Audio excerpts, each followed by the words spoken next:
Voy para México ya mismo, ahora, en noviembre. Estamos de gira en México, en noviembre, cosa nuestra.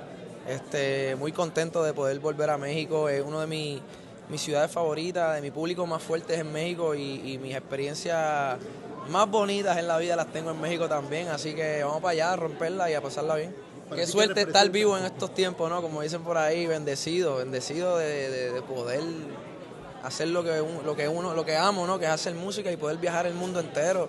Y el movimiento, como tú dices, es un movimiento que explotó de un tiempo para acá y es eso mismo, los latinos uniéndose, más artistas saliendo, ¿no? Y siendo orgullosos de su cultura, representando su cultura. Y eso es lo que estamos haciendo acá. Eso es lo que estoy haciendo yo. Muchas gracias, mi hermano. I think that our political voice is louder, but I also think that our political voice is a bit on each side. And I hope tonight I can inspire people to come together, to put politics aside and think about humanity and humility and what's right for the greater good. Because we're living in turbulent times, and I know everyone is scared, so am I. But you can't just sit in that fear. You have to do something, even if it's a little thing.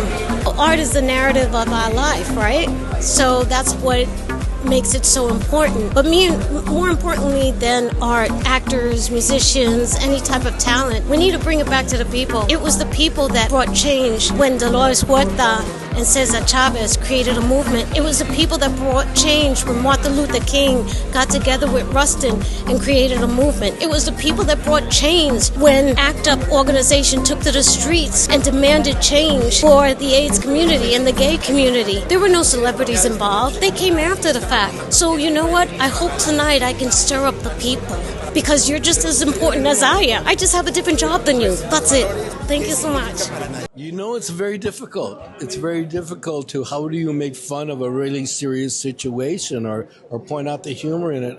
I've written a script that addresses those in a manner that I hope is appropriate but gets a point. Just like Born in East LA, which was how many years ago? Como 20, 30 años.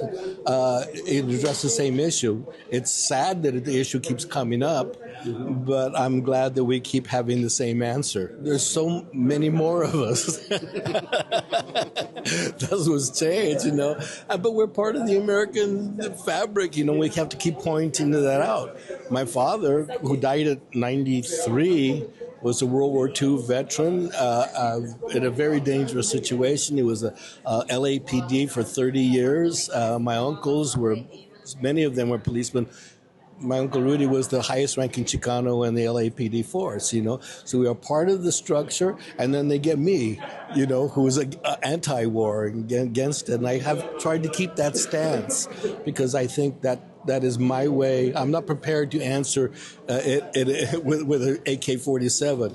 I am prepared to answer it with something that is written and gets you thinking rather than get you shot. When Picasso made Guernica, to this day, it's become one of the symbols of the horrors of war, and that everybody can understand, whether you're Spanish or American or French or whatever. To this day, people come from all over the world to see that painting. You know, that's the power of art. You know, they come to see the Mona Lisa hundreds of years after, or the pyramids thousands of years after. People are drawn to that rather than to go to battlefields. Es algo que sí anhelaba, pero de verdad que yo he aprendido a no estar esperando. Así como ese niño que de repente espera el regalo de Santa Claus que nunca llega, pues mejor no esperar para no ponerte triste y seguir trabajando y seguir luchando y seguir adelante. Entonces sí lo anhelaba, pero no lo esperaba.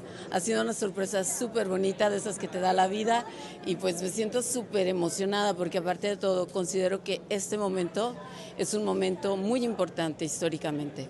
Es un momento en el que los hispanos más que nunca necesitamos ser reconocidos por nuestro trabajo. Necesitamos sentirnos orgullosos de nuestras raíces y de ser cubanos, brasileños, cubanos y brasileños también son hispanos, son latinos, argentinos, puertorriqueños, Santo Domingo, sí, de todos, de mexicanos, o sea, todos necesitamos sentirnos reconocidos en este momento sobre todo.